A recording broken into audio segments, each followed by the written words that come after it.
Yes, sir. I know I posted this late. Shut the fuck up. You came to talk about Jake Paul and Chavez. I got you. I just got busy with 4th of July.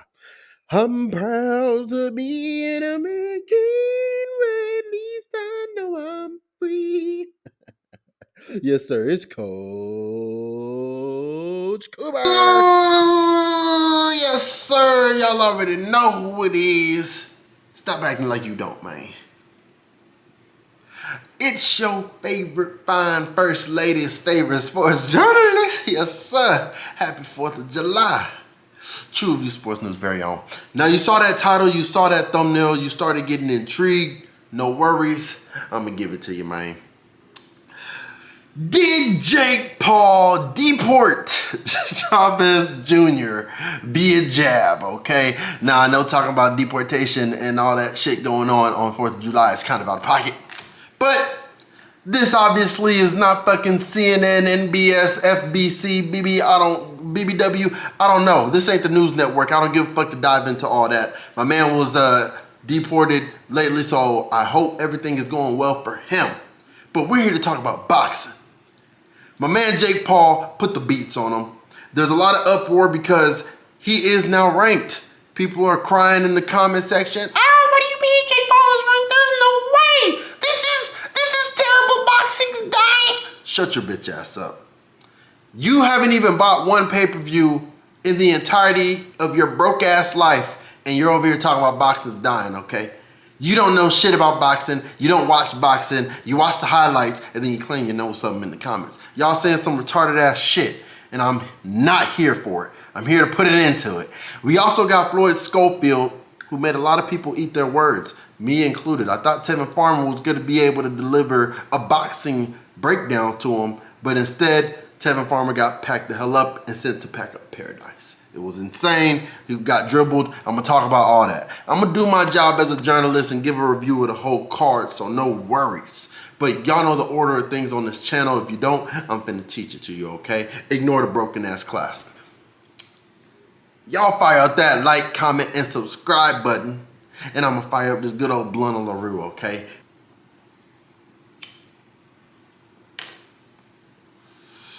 Yeah. That bleeds was good. It's tasting like some steak and big booty. But y'all ain't come to talk about my diet and my fellatio. Back to business, man. We got the greatest slideshows on God's green earth. I'm going to give you the true review of Paul versus Chavez Jr. pay-per-view.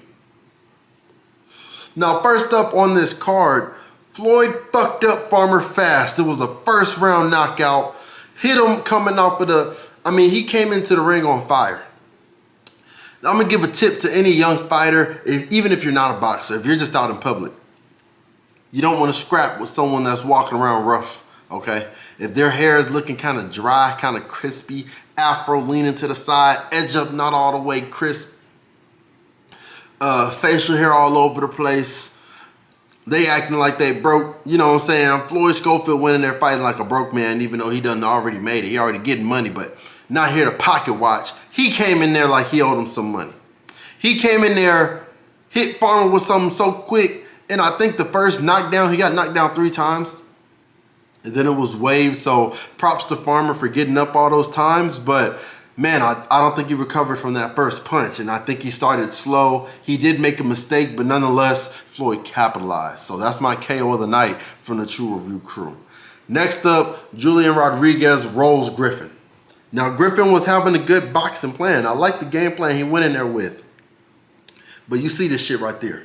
That's something that I'm going to tell you. I always bet on a nigga I think got the most dog in him. You see him in the corner over there, giving the stank face, like he smells somebody musty. He came in there meaning business.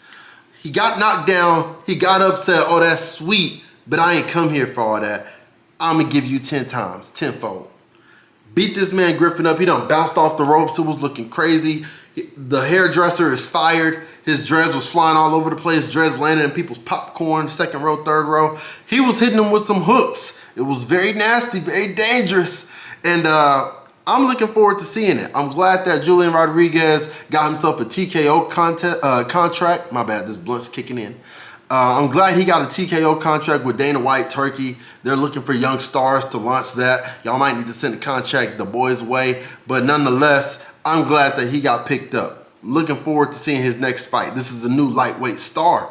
Okay, fight of the night. Next up, my performance of the night. Cruel crushes Victor. All his punches looked like he was hiding bricks in his gloves. They should have investigated. His hand, I'm obviously joking, but his hand wraps, he soaked them in concrete before he stepped in the ring. He bust up this man's nose, cut up his cheek. Man was bleeding out his mouth. It was looking violent. Okay, it was he was the punches was violent. He was popping them in the body. I thought he was finna start pissing blood.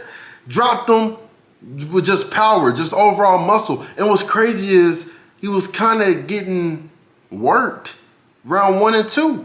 Then he turned it around. 3 and 4 was landing crisp punches. This nigga is not someone you want to take the risk for. This is a great fight. Someone's gonna fight him, unfortunately, and then people are gonna be like, oh, who is this dude that's fighting? This man is him. He got boxing skill. That was a great beginning to a pay-per-view. This shit got me hyped too. The punches was loud as hell. I thought he was breaking bones. So shout out to him. I gave him my performance of the night. Now next up, this is somebody that I was expecting a finish from in my other video that I did for the Jake Paul prediction. I think so far I killed it on all the predictions, besides I got Tevin Farmer wrong, but other than that, I did pretty good on these predictions. Holly Holm as well, I left her off. She was on the prelim. She's back in women's boxing. You want to see her. In her next fight, she's going to bring it to someone's front porch expeditiously. She's bringing the smoke. And I like to see her. At her age, it's amazing to see. She's over here hitting lat spreads. She's more yoked than me.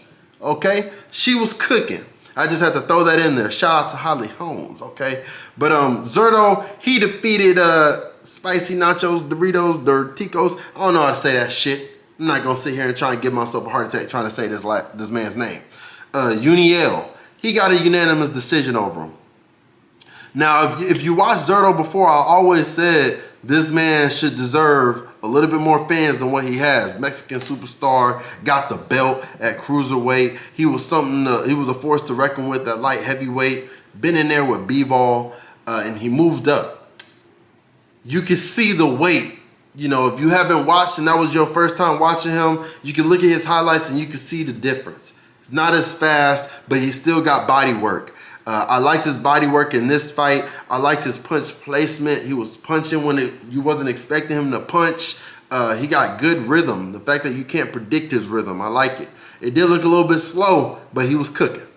Honestly, I thought he was finna lose because Dorticos was coming out there and putting good work on him too, hitting him with some good hooks. But Zurdo was capitalizing on the openings that Spicy Doritos was giving him. It was crazy. So props to Zurdos. That was a pretty good performance. It was a little bit entertaining. Some might say it was a little bit lackluster, but I think I had a good time watching this card. It was honestly a pretty fun card. He got the unanimous decision. Now let's talk about the main event that y'all pulled up to talk about. Okay, I'm gonna give y'all that true review. Paul packs up Chavez Jr. And a lot of people, after he won, there were some things that I noticed. The main thing that most people were noticing is that Paul got ranked, I believe, 14. You can't rank this man 14. There's no goddamn way. You can't have him ranked. Shut your little punk ass up. Y'all hating. This man, again, has no amateur career. He deserves to be ranked somewhere. Top 15? I don't know. But he deserves some credit. I even said in the last video, most people don't know he was ranked 30 in America. He was already climbing up the ranks. Even though he's fighting MMA guys and basketball players and fucking wrestlers, it don't matter.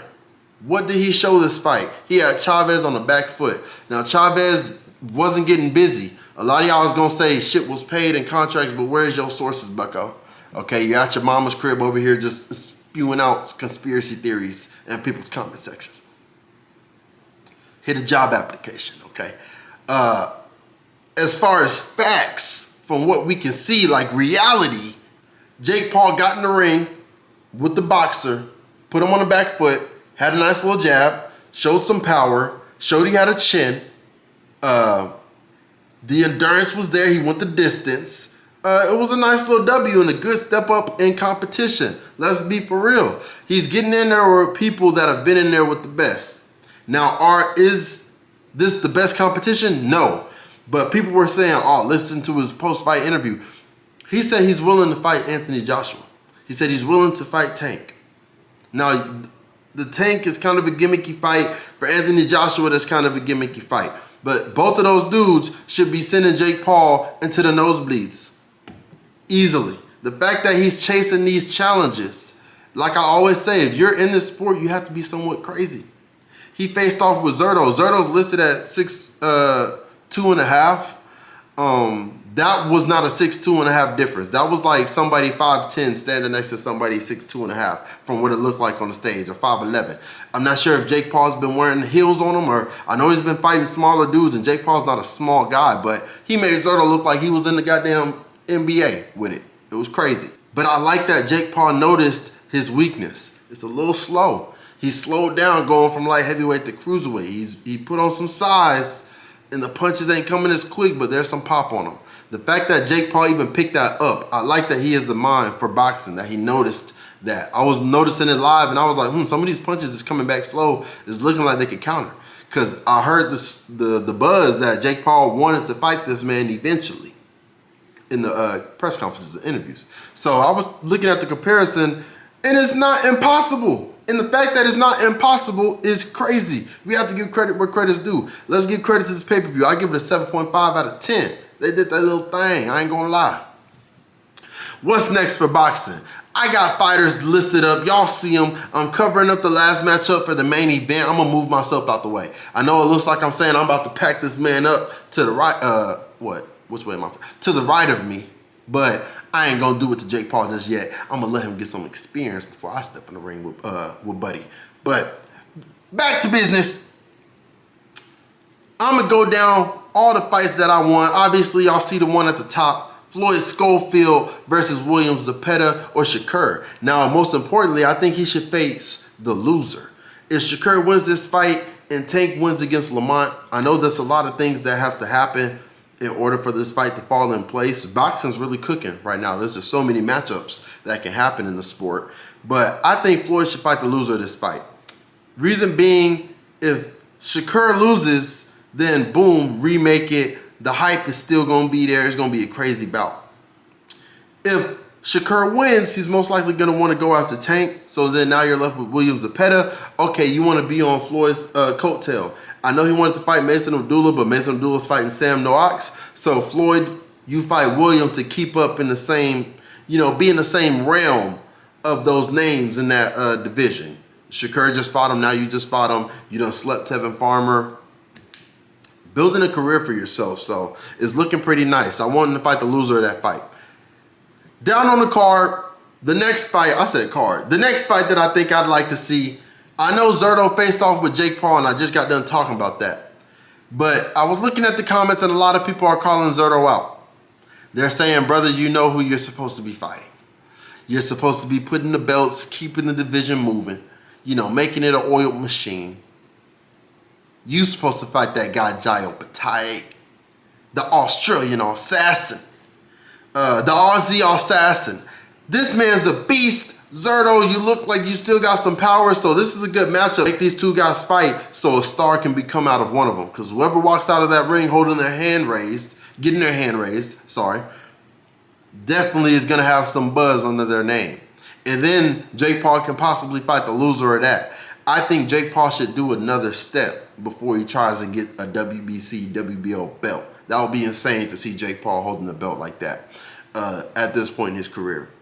I think, drum roll please,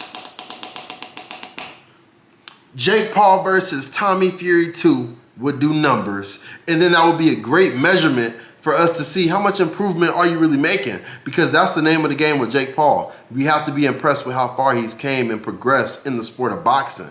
Look at his first time on a heavy bag, look at him now. Whether you hate him or like him, he's putting that work in, he's putting in the hours, and you gotta respect it. If he doesn't get the job done with Tommy Fury 2, like if Tommy's on some funny business, he wanna be on Love Island, I'm not sure what he's doing. I know he just started a family too, so props, shout out to him. We love to see that. So if he's taking care of family business, okay, move on from Tommy Fury. I want to see him against Brandon Glenn. That's somebody that's going to talk their shit. Someone who's going to make the press conference build. That's going to be a respectable matchup. You can't hate Jake for fighting Brandon Glenn. He just came off of a Chris Billiam Smith war. He lost, but every fight Brandon Glenn in is kind of a banger. I kind of enjoy him. I love his fight style. If Zurdo doesn't fight Jai, I think he should fight Chris Billiam.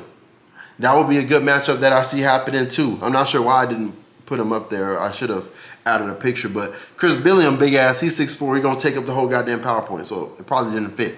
But other than that, you know, Jake Paul versus one of them two, let's make it happen. I'd be interested to see what my boy can do in the ring. El Gallo, El Gato, whatever the hell his nickname is. He's been making steps. We gotta respect it, and we keep it true on this channel, so I'm not gonna sit here and hate like the rest of the people are. Talking about boxing's dead and it's a gimmick, it's WWE. Shut your goofy ass up. You get in the ring with a boxer and you tell me how fake them punches is, okay? Other than that, I appreciate you making it this far in the video. Go ahead, like, comment, subscribe, share it with your neighbor, share it with your sparring partner. Let them know the GOAT of sports journalism is back to uploading. I know I took a little time off, but I'm gonna make sure videos coming out every 4 or 5 days for sure, okay? And another thing that has to stay for sure is you gotta stay true, man. If there ain't nothing else to do, stay true. I got a blunt to finish. I'm out of here.